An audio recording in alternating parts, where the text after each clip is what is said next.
बिस्मिल्लाहिर्रहमानिर्रहीम। अस्सलाम वालेकुम स्टूडेंट्स। आज बेटे हम सेकेंड ईयर की मैथ एक्सरसाइज नंबर 6.2 को स्टार्ट करेंगे और इसको स्टार्ट करने से पहले चंद एक पॉइंट बेटे डिस्कस करेंगे, जिसमें फर्स्ट वाला पॉइंट हमने टेंजेंट के ऊपर बात करनी है।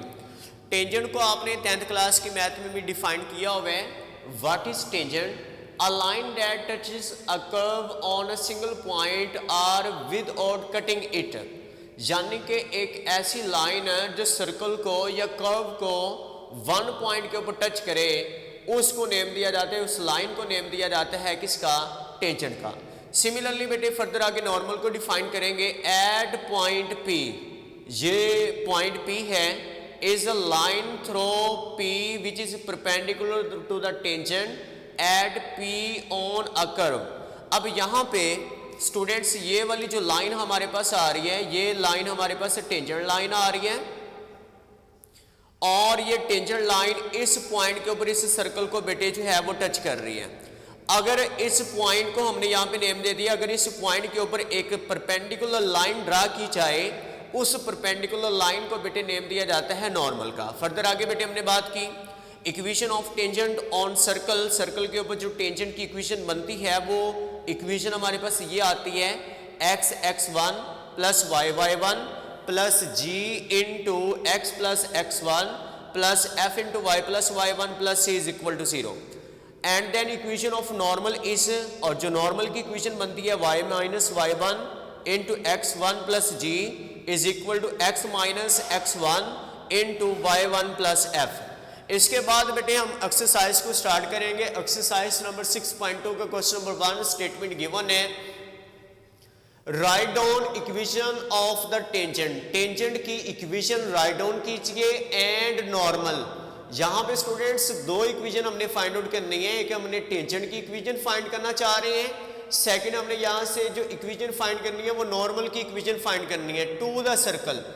इसका पार्ट 1 गिवन है, x square plus y square is equal to 25 at 4 and 3 and at 5 cos of theta and 5 sin of theta. यहाँ पे ये दो पॉइंट्स बेटे गिवन है। फर्स्ट वाले पॉइंट के ये कोऑर्डिनेट्स गिवन है, सेकंड पॉइंट के ये कोऑर्डिनेट्स गिवन है। अब इस सर्कल की इक्वेशन से दो इक्वेशंस फाइंड करेंगे, एक टेंजेंट की इक्वेशन फाइंड करेंगे और एक नॉर्मल की इक्वेशन को बेटे फाइंड आउट करेंगे। अब यहाँ पे सॉल्यूशन में सबसे पहले ये सर्कल की इक्वेशन हमने राइट डाउन की, 25 को बेटे इधर ले आएंगे। देन सर्कल की जो जनरल इक्वेशन हमारे पास आती है वो ये आती है।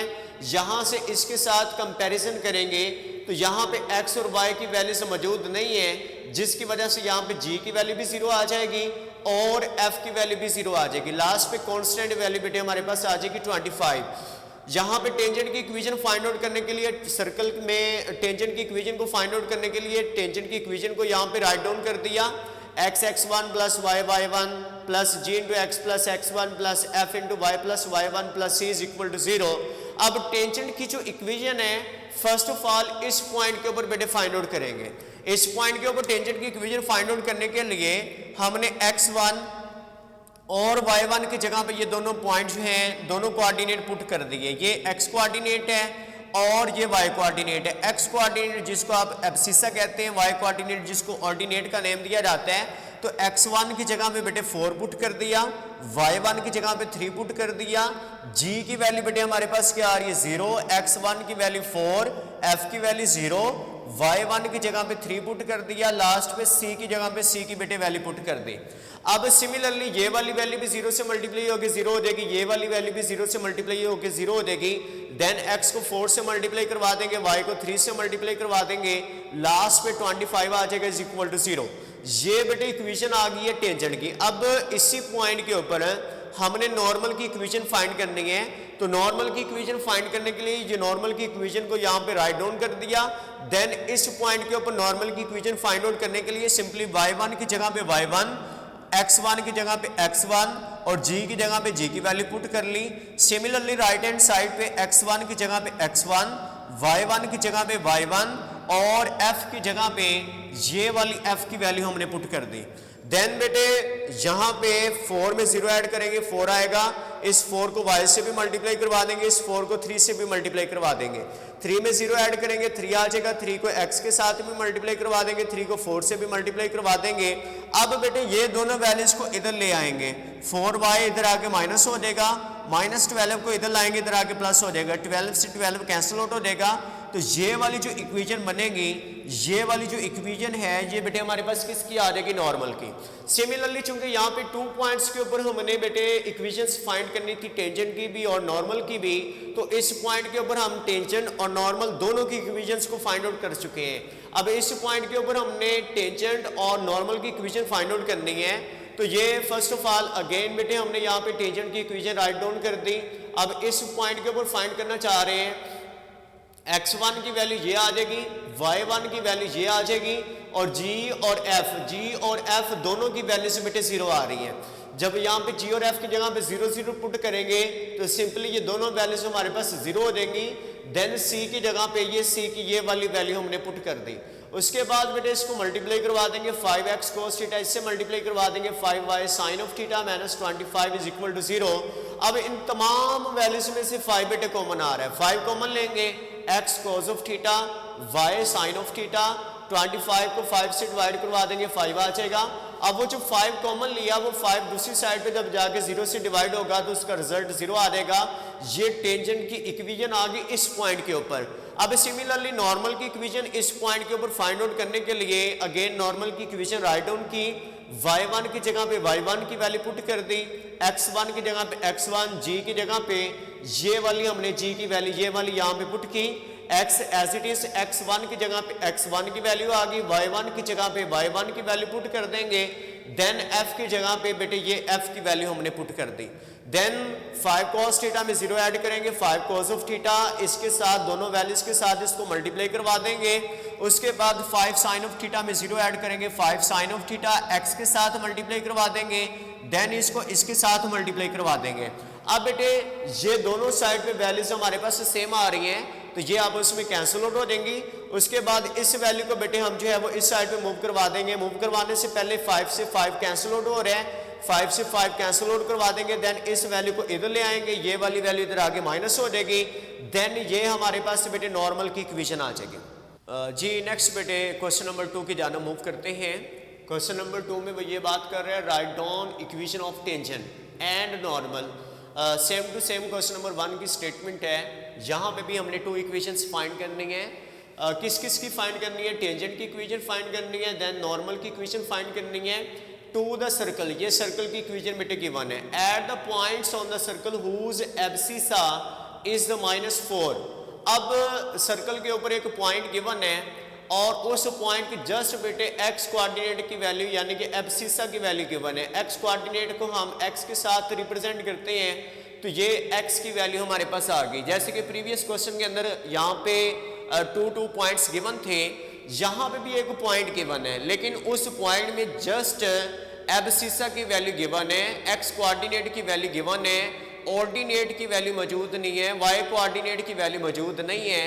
तो y कोऑर्डिनेट की वैल्यू बेटे फाइंड आउट करने के लिए इस x वाली वैल्यू को इस सर्कल की इक्वेशन में x की जगह पे ये वाली वैल्यू को बेटे रिप्लेस करवा देंगे। x की जगह पे ये भी -4 आ गया, इस x की जगह पे भी ये भी -4 आ गया। देन फर्दर आगे कैलकुलेशन करेंगे और कैलकुलेशन करने के बाद ये बेटे रिजल्ट आ जाएगा। अब ये हमारे पास क्वाड्रेटिक इक्वेशन है। क्वाड्रेटिक इक्वेशन को सॉल्व करने के लिए मिड टर्म को बेटे ब्रेक करेंगे, मींस इसकी फैक्टराइजेशन करेंगे। ये फर्स्ट वाली 2 वैल्यूज में से 2y कॉमन ले लिया, 2y + 11 आ गया। लास्ट वाली 2 वैल्यूज में से +1 कॉमन लेंगे तो ये आ जाएगा 2y + 11। ये दोनों वैल्यूज बेटे सेम आ रही, कॉमन लेंगे तो ये आ जाएगा 2y + 1 = 0। अब ये दोनों वैल्यूज का प्रोडक्ट 0 के इक्वल आ रहा है तो ये दोनों वैल्यूज सेपरेटली बेटे 0 के इक्वल आ जाएंगी। यहाँ से y की वैल्यू निकाल लेंगे -11/2, यहाँ से y की वैल्यू निकाल लेंगे -1/2 आ जाएगी। अब इसका जो पॉइंट बनेगा फर्स्ट ऑफ ऑल x की वैल्यू लिखेंगे, देन y की वैल्यू। इसका जो पॉइंट बनेगा फर्स्ट ऑफ ऑल x की वैल्यू राइट करेंगे, देन ये y की वैल्यू राइट डाउन कर देंगे। तो सेम टू सेम अब ये फर्स्ट वाला क्वेश्चन बन चुका है। पहले इस पॉइंट के ऊपर आपने टेंजेंट की इक्वेशन भी फाइंड करनी है और नॉर्मल की इक्वेशन भी फाइंड करनी है। देन इस पॉइंट के ऊपर भी बेटे आपने टेंजेंट और नॉर्मल दोनों की इक्वेशंस को फाइंड आउट करना है। इसको फाइंड आउट करने के लिए अगेन ये जो सर्कल की इक्वेशन गिवन थी इसको यहाँ पे राइट डाउन किया और इन तमाम वैल्यूज में से बेटे 4 कॉमन ले लिया। 4 मल्टीप्लाई हो रहा है, सिंपली इधर आके डिवाइड हो जाएगा, तो इसका ये वाला रिजल्ट बेटे हमने यहाँ पे राइट डाउन कर दिया। अब इस सर्कल की इक्वेशन को बेटे हमने जनरल इक्वेशन की फॉर्म में राइट कर दिया। देन ये वाली वैल्यू हमारे पास g की आ जाएगी, ये वाली वैल्यू हमारे पास f की आ जाएगी और ये लास्ट वाली वैल्यू हमारे पास c की आ जाएगी। अब टेंजेंट की इक्वेशन फाइंड करेंगे इस पॉइंट के ऊपर, ये जो भी हमने ये वाला पॉइंट फाइंड आउट किया, इस पॉइंट के ऊपर टेंजेंट की इक्वेशन फाइंड करने के लिए टेंजेंट की इक्वेशन को बेटे राइट डाउन कर दिया। x1 की जगह पे x1 की वैल्यू पुट कर दी, y1 की जगह पे y1 की वैल्यू पुट कर दी। सिंपली यहाँ पे भी g की जगह पे g की वैल्यू, x1 की जगह पे x1 की वैल्यू, f की जगह पे f की वैल्यू, y1 की जगह पे ये y1 की वैल्यू पुट कर दी, c की जगह पे ये c की ये वाली वैल्यू पुट कर दी। उसके बाद यहाँ पे बेटे सिंप्लीफिकेशन की, सिंप्लीफिकेशन करने के बाद ये रिजल्ट आ गया। देन यहाँ से 4 एलसीएम ले लिया। 4 एलसीएम लेने के बाद यहाँ पे इधर सिंप्लीफिकेशन करेंगे, वो जो 4 इधर डिवाइड होगा वो इधर आगे 0 से मल्टीप्लाई होकर बेटे 0 हो जाएगा। देन फर्दर आगे सिंप्लीफिकेशन करेंगे, ये बेटे रिजल्ट आ जाएगा और इन तमाम वैल्यूज में से बेटे -1 कॉमन लेंगे, वो दूसरी साइड पे जाके डिवाइड हो जाएगा। तो ये जो रिजल्ट हमारे पास आएगा ये टेंजेंट की इक्वेशन आ जाएगी। देन इसी पॉइंट के ऊपर मैंने नॉर्मल की बेटी इक्वेशन फाइंड करनी है। नॉर्मल की इक्वेशन फाइंड करने के लिए ये नॉर्मल की इक्वेशन को हमने राइट डाउन किया। सिंपली y1 की जगह पे y1 की वैल्यू, x1 की जगह पे x1 और g की जगह पे g की, सिंपली x1 और y1 की जगह पे वैल्यूज पुट की और f की जगह पे ये हमने f की वैल्यू पुट कर दी। ये वैल्यूज पुट करने के बाद फर्दर आगे बेटे सिंप्लीफिकेशन करते जाएंगे। लास्ट पे हमारे पास बेटे ये रिजल्ट आ जाएगा, ये इक्वेशन आ जाएगी हमारे पास किसकी, नॉर्मल की। अब ये टेंजेंट की इक्वेशन और नॉर्मल की इक्वेशंस जो हमने फाइंड आउट की हैं वो बेटे इस पॉइंट के ऊपर फाइंड आउट की हैं। सिंपली आगे आपने टेंजेंट की जो इक्वेशन और जो नॉर्मल की इक्वेशन है वो दोनों इक्वेशंस बेटे आपने इस पॉइंट के ऊपर आपने खुद फाइंड आउट करनी है।